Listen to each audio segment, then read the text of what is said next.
তোমাকে আজকাল মাঝে মাঝে খুব বিষণ্ণ লাগে, কি হয়েছে? কই কিছু না তো। আজ থেকে তো আর বেশি সময় রইল না, তো ওর ছুঁড়ি তোর বিয়ে হয়ে গেল।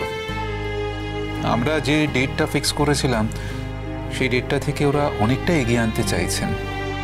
অবশ্য জাস্টিফাইড রিজনও আছে। না না, সেই ঠিক আছে, বিয়ে যখন দিতেই হবে তখন 7 দিন আগে আর 7 দিন পরে একই ব্যাপার। এটা অবশ্য আমিও মনে করি, কিন্তু তোমার বিষণ্ণ হওয়ার কারণটা কি? না কারণ মানে আমার আজকাল মাঝে মাঝে একটা কথা মনে হয় জানো তো, তোমার যতটা যত্ন করা উচিত, যেভাবে তোমার দেখাশোনা করা উচিত, আমি বোধহয় ঠিক ততটা করতে পারছি না রোহিত। মানে নানান কারণে আমি ব্যস্ত হয়ে যাচ্ছি, অন্যদিকে আমার মনটা চলে যাচ্ছে। এই কথাটাই না সব সময় আমার মনের মধ্যে ঘুরছে। তোমার কি মাথা খারাপ হয়েছে? এর থেকে কত বেশি যত্ন আর নিতে পারবে? আমার সম্ভব নয়। আর তাছাড়া এখন তো আমি ঠিক আছি। ঠিক আছো সে তো ভালো কথা, আমি যেন তোমার সেবা যত্নে অবিচল থাকতে পারি, ঈশ্বরের কাছে আমার এইটুকুনি প্রার্থনা। আমার কিন্তু মনে হয় মন খারাপের অন্য একটা কারণ আছে। কি বলো তো? কি? আমাদের বেড়াতে যাওয়াটা ক্যান্সেল হয়ে গেছে বলে তুমি আপসেট হয়ে পড়েছ। হ্যাঁ, বেড়াতে যাওয়াটা ক্যান্সেল হওয়ার যথেষ্ট কারণ আছে, সেটা তুমি বুঝতে পারছো, কিন্তু ক্যান্সেল হওয়াটা তুমি এক্সপেক্ট করতে পারোনি। তুমি পেরেছিলে।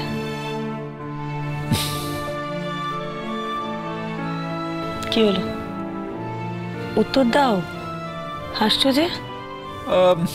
না, তা হয়তো পারিনি, একটু আক্ষেপ আছে। আসলে তোমাকে নিয়ে তো আমি অনেকগুলো স্বপ্ন বেঁধেছি মনে মনে। তার মধ্যে একটা হচ্ছে যে তোমাকে নিয়ে পৃথিবীর বিভিন্ন প্রান্তে ঘুরে বেড়ানো। আর এখন তো সেটা সম্ভব হচ্ছে না আমার শারীরিক প্রতিবন্ধকতার জন্য। পৃথিবীর কোনো একটা কোণকে স্বর্গ তৈরি করবো বলে ঠিক করেছিলাম। আমরা হয়তো এখন সংসার করছি ঠিকই, কিন্তু আমার ইচ্ছে ছিল যে এই রোজকার দৈনন্দিনতার মধ্যে থেকে নয়, একটু বাইরে বেরিয়ে গিয়ে সেটাকে সাকার করা। কি বলবো বলো, অদ্ভুত ব্যাপার রোহিত। আমার জীবনে কোনো কিছুই মসৃণ ভাবে হয় না। কেন বলো তো, কি সমস্যা আমার? আমার দোষটা কোথায়? কেন আমার যা যা পাওয়ার কথা সেটা আমি ঠিক ঠিক সময় জীবনে পাই না? বিশ্বাস করো, এই বেড়াতে যাওয়াটা নিয়ে না আমিও অনেক স্বপ্ন সাজিয়েছিলাম। যে মুহূর্তে খবর পেলাম বাবা অসুস্থ, আমার মনে হলো আমার বেড়াতে যাওয়াটা হবে না, মানে আমি বাবার কারণে যেতে পারবো না। কিন্তু একটা কথা বলো তো, ঠিক এই সময় বাবা কেন অসুস্থ হলেন যখন আমাদের বেড়াতে যাওয়ার কথা? কই, এতদিন তো হননি। তারপর দেখো, হঠাৎ করে ছোটর বাবা মা এসে বলল এখনই ওরা বিয়েটা দিতে চায়। অদ্ভুত ব্যাপার, আমাদের নিজেদের প্ল্যানিং বলে কিচ্ছু হয় না। এটাই আমার মাঝে মাঝে খারাপ লাগে তোমার জন্যে। সেই কবে থেকে আমাকে শুধু দিয়েই যাচ্ছ, আমার জন্য শুধু করেই যাচ্ছ। তোমারও তো কিছু ইচ্ছে, কিছু আশা আকাঙ্ক্ষা থাকতে পারে রোহিত। শ্রীময়ী, একটা কথা তোমাকে খুব পরিষ্কারভাবে বলে দিই, আমার কিন্তু তোমার কাছ থেকে কোনো বাড়তি এক্সপেকটেশনস নেই। তুমি যেটা সহজভাবে দিতে পারছো, স্বাভাবিকভাবে দিতে পারছো, ব্যাস সেইটুকুই আমার এক্সপেকটেশন, তার বাইরে কিছু নয়। সে তো তুমি এরকম একটা মানুষ বলে সবসময় এরকম করে কথা বলো, এই সব কথা বলো। অন্য যে কেউ হলে। হ্যাঁ, তুমি তো অন্য কাউকে বিয়ে করোনি, তুমি তো আমাকে বিয়ে করেছো।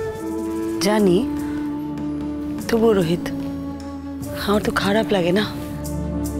তোমাকে যা যা দেওয়ার কথা সেটা তো আমি দিতে পারিনি। বেড়াতে যাবার মধ্যে আবার দেবাদেবীর কি আছে? একটা সিচুয়েশন রাইজ করেছে, সেটাকে ওভারকাম করতে হবে। দেখো, আমরা যদি বেড়াতে যেতাম, সামনে দিঠির বিয়ে, আমরা তো বেশি দিন থাকতে পারতাম না, ফিরে আসতে হতো বা ক্যান্সেল করতে হতো। দিঠির বিয়েটা হয়ে যাক, মেসোমশাই একটু সুস্থ হন, তারপর আমরা যাব। বেড়ানো তো আর পালিয়ে যাচ্ছে না। কি জানি, মাঝে মাঝে খুব খুব ভয় করে। কি ভেবে? যে আমার আর সময় বেশি নেই? এসব কথা না তুমি আমাকে একদম বলবে না রোহিত। এই সমস্ত কথা বলে আমার মনের জোরটাকে তুমি একদম ভেঙে দেবে না, প্লিজ।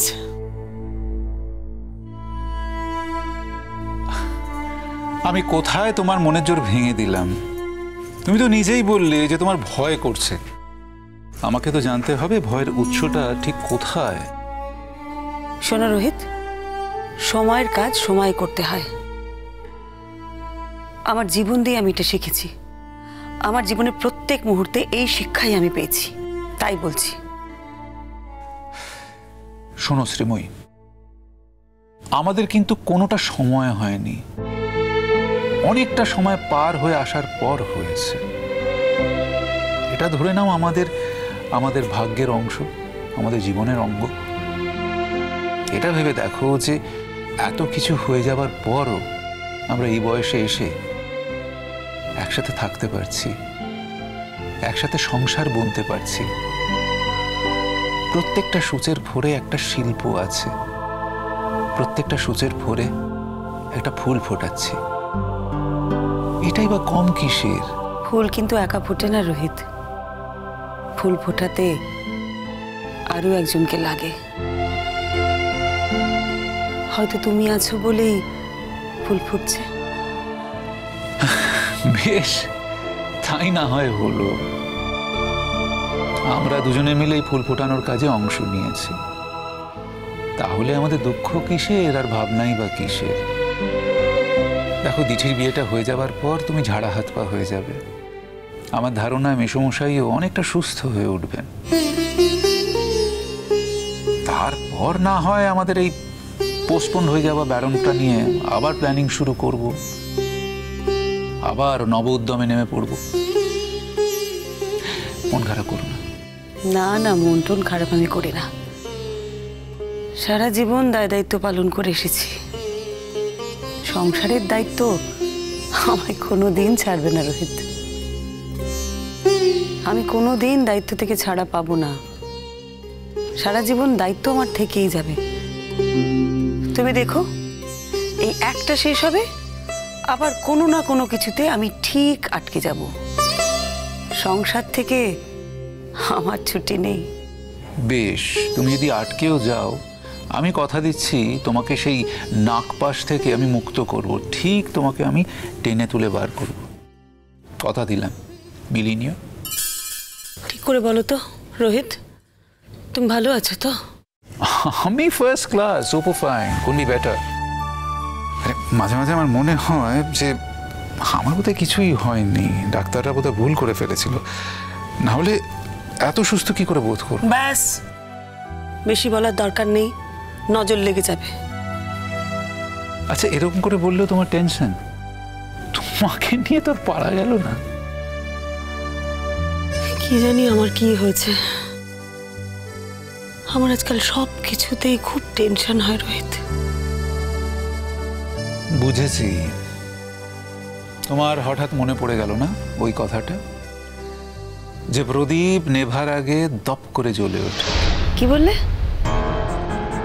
তুমি কি প্ল্যান করেছো বলো তো?